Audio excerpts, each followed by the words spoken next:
Oke, assalamualaikum warahmatullahi wabarakatuh. Selamat datang dan selamat berjumpa lagi di Kompur Channel. Kali ini saya akan berbagi tutorial bagaimana cara untuk mengetahui kerusakan komponen elektronika bagian 2 yang sebelumnya sudah pernah saya upload dan videonya kurang lengkap. Kali ini saya akan lebih melengkapinya lagi. Dan di sini kita akan banyak sekali akan mengukur kerusakan komponen elektronika dari jenis elko, kapasitor elektrolit, kapasitor keramik, dan juga transistor jenis NPN atau PNP. Kemudian resistor. Nah, kita mulai saja dengan kapasitor. Di sini kapasitor terbagi menjadi beberapa bagian, yaitu yang pertama kita coba mengukur untuk kapasitor elektrolit.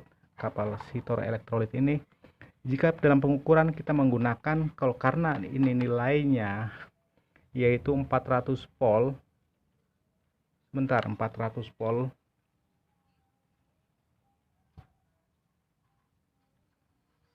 100 mikrofarad, maaf, ini 400 volt 100 MP. Jadi kita menggunakan multitesternya pada ke arah X1 karena dia akan kembalinya akan lebih cepat gitu ya. Kalau misalnya kita menggunakan dengan X100K, maka dia itu akan lambat sekali kembalinya.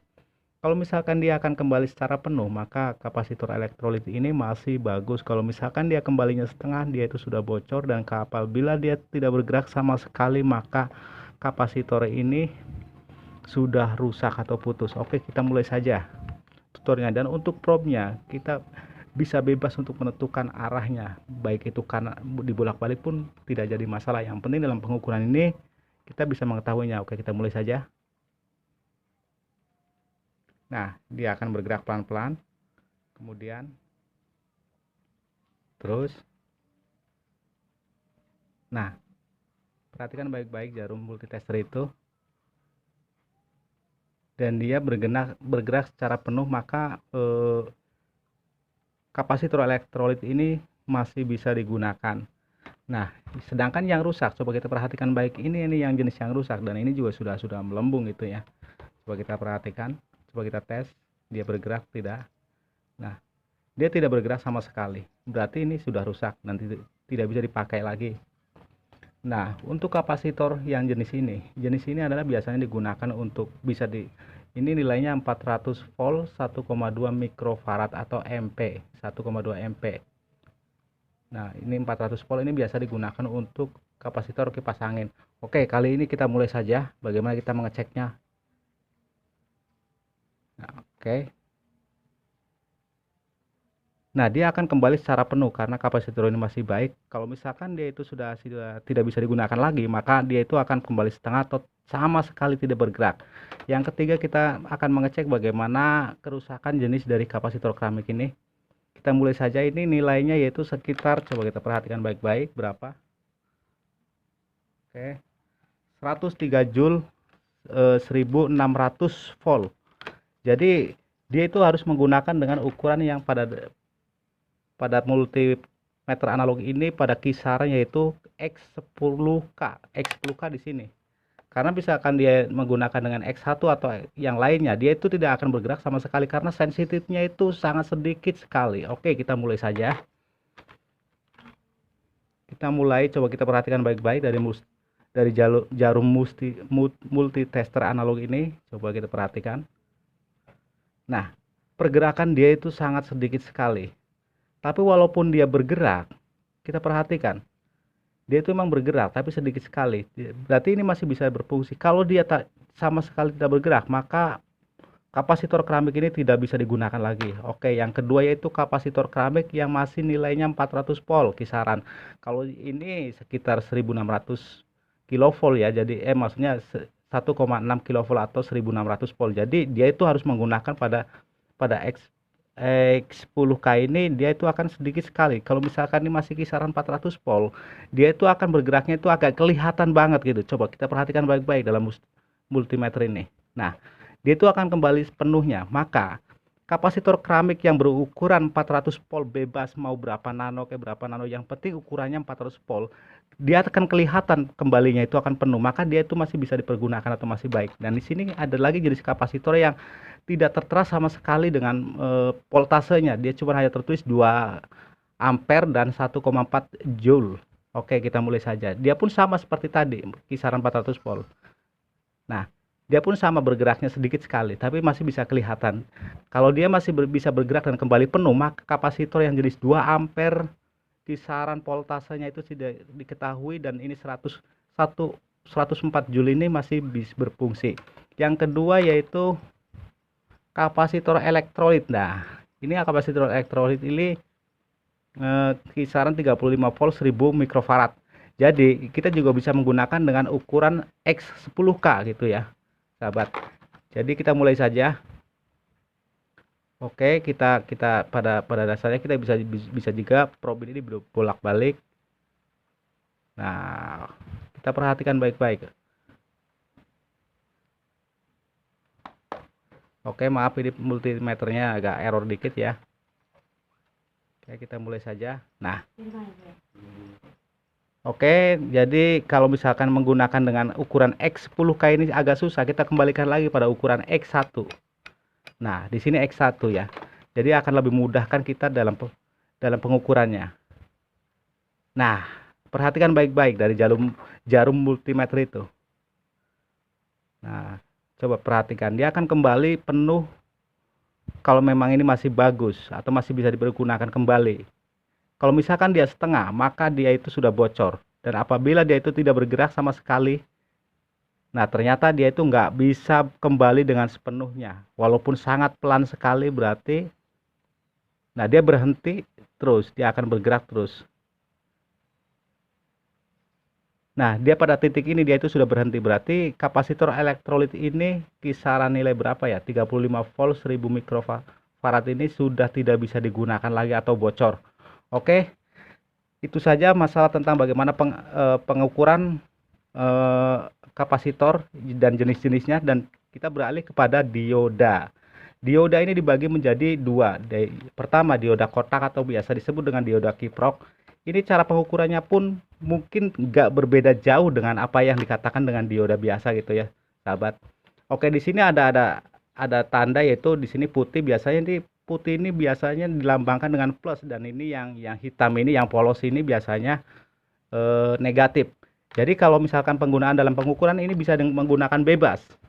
Jadi bisa 1K atau misalkan 1K ya, X1, X10 atau misalkan X100 atau X1K atau X10K, itu bebas untuk menggunakannya karena di sini akan bergerak, kelihatan sekali jarumnya.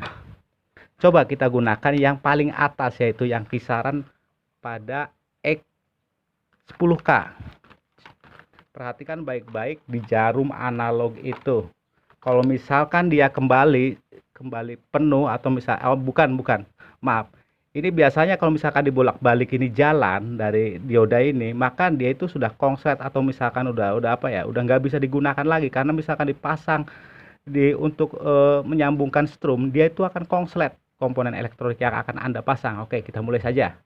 Nah, karena di sini pada posisi putih itu adalah plus, maka dia itu akan jalan. Kalau misalkan ini min, nah kalau misalkan dia dibalik posisinya seperti ini, pada posisi seperti ini, dia itu nggak berfungsi, nggak jalan. Jadi diode ini masih dianggap baik. Kalau misalkan dia dibolak-balik seperti ini ya, dia jalan, maka ini udah konslet. Nah, sekarang yang dioda kiprok atau biasa kita disebut dengan dioda kotak itu ya. Di sini tertulis, coba kita perhatikan baik-baik. Nah, di sini ada tulisan min, di sini plus ya. Coba kita, kalau misalkan tulisannya nggak kelihatan, kita bisa langsung mengukurnya langsung. Coba. Nah, ternyata yang merah ini sebelah sini, berarti dia itu plus yang sebelah sini ya. Sahabat ya, ini plus. Kalau misalkan di sini min. Nah, di sini coba kita perhatikan sekali lagi. Oke. Nah, coba yang sebelahnya lagi. Kita langsung aja, kalau misalkan untuk pengukuran dioda seperti ini, kita nggak usah pusing, langsung aja ujung dengan ujung, karena udah pasti dioda kiprok ini, pasti yang min plus pasti ujung dengan ujung. Kalau yang di tengah itu ada tulisan S, atau misalkan ini apa ya, arus yang masuk AC gitu. Jadi kita langsung ke ujung aja. Kalau misalkan seperti tadi, berarti kalau kita tidak mengetahui min plusnya, berarti di sebelah sini udah pasti plus ini, yang pro merah ini, karena dicolokkan ini juga merah gitu ya. Jadi di sini udah pasti plus. Nah, kita kembali lagi.